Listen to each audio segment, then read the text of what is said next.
lagi, Anda akan menyaksikan penenggelaman kapal yang dipersembahkan oleh Kementerian Kelautan dan Perikanan Republik Indonesia.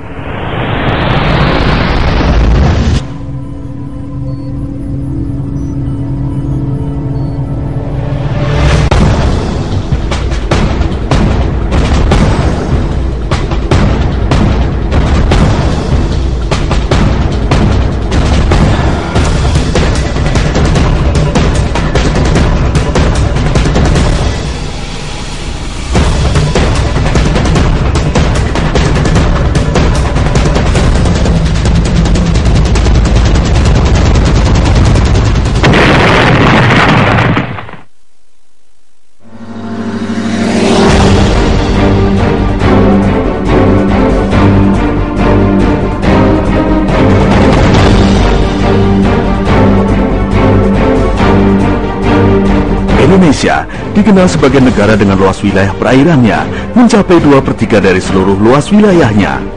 Hal ini tentu berdampak terhadap potensi kelautan dan perikanan yang tinggi.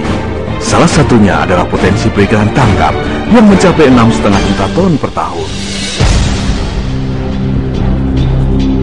Seiring dengan luas wilayah perairan, Indonesia berada di antara dua benua dan dua samudra yang menyebabkan Indonesia berbatasan di laut dengan 10 negara tetangga. Di antaranya Malaysia, Singapura, Vietnam, Filipina, Papua Nugini, Timor Leste, India, Thailand, Australia.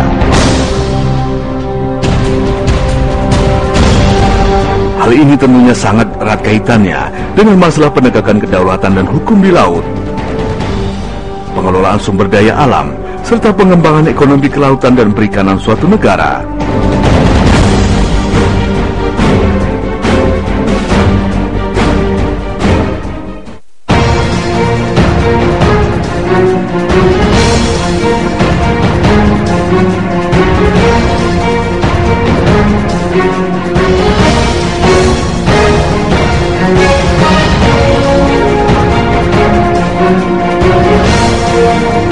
Kompleksitas permasalahan di laut akan semakin memanas akibat semakin maraknya kegiatan di laut, seperti kegiatan pengiriman barang antar negara yang dilakukan melalui laut. Ditambah lagi dengan isu-isu perbatasan, keamanan, dan kegiatan ekonomi, termasuk pencurian ikan atau illegal fishing yang dilakukan oleh kapal-kapal ikan asing dari negara tetangga Indonesia.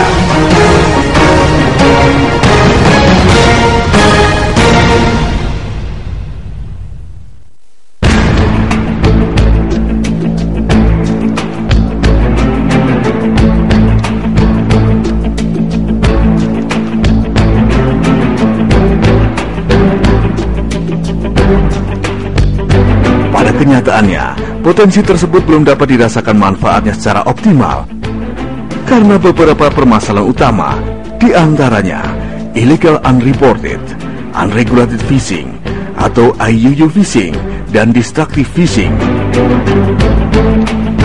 Kegiatan IUU fishing yang paling sering terjadi di wilayah pengelolaan perikanan Republik Indonesia adalah pencurian ikan oleh kapal-kapal ikan asing atau KIA yang berasal dari beberapa negara tetangga dengan modus operandi antara lain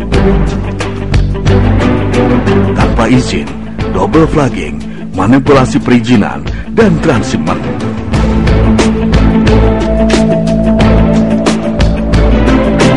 Kegiatan illegal fishing secara nyata telah merugikan masyarakat nelayan dan bangsa Indonesia. Bahkan, hitung-hitungan secara ekonomi, kerugian akibat illegal fishing dapat mencapai 300 triliun setiap tahunnya.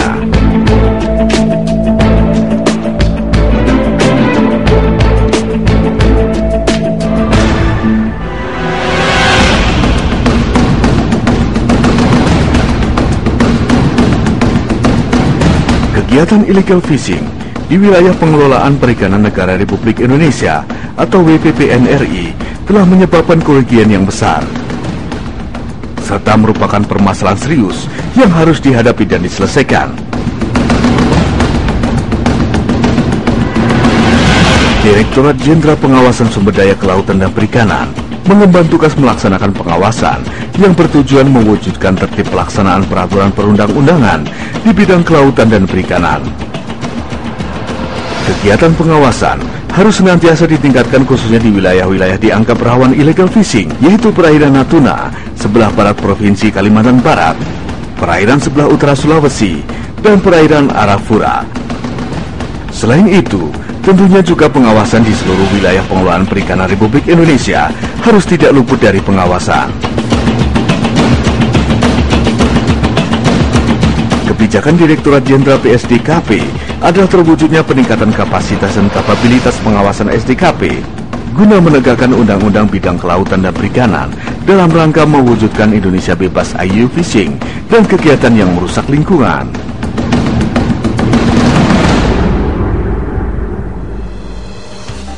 Kapal pengawas dari mulai Januari sampai dengan hari ini memeriksa 2.225 kapal KII maupun KIA. Karena satu kapal itu bisa beberapa kasus, dari 139 yang ditangkap itu yang diproses 159 kasus. Sampai dengan hari ini penenggelaman kapal oleh aparat penegak hukum perikanan dalam hal ini KKP, Polair maupun TNI AL sudah 106 kapal, 101 kapal yang ditenggelamkan. Hasil monitoring sampai dengan hari ini terdetek 1.666 kapal dari monitor PMS yang dari izinnya yang masih berlaku CP maupun CP sampai dengan hari ini 3.700-an. Dari 1.666 hasil monitoring PMS itu kapal luar dan kapal dalam, untuk khusus kapal luar ataupun ex asing hanya 13 dari yang sebelumnya ribuan kapal yang termonitor oleh PMS. Jadi sekarang tinggal 13. Itu pun semuanya di derbaga dan satu yang masih ada di Thailand.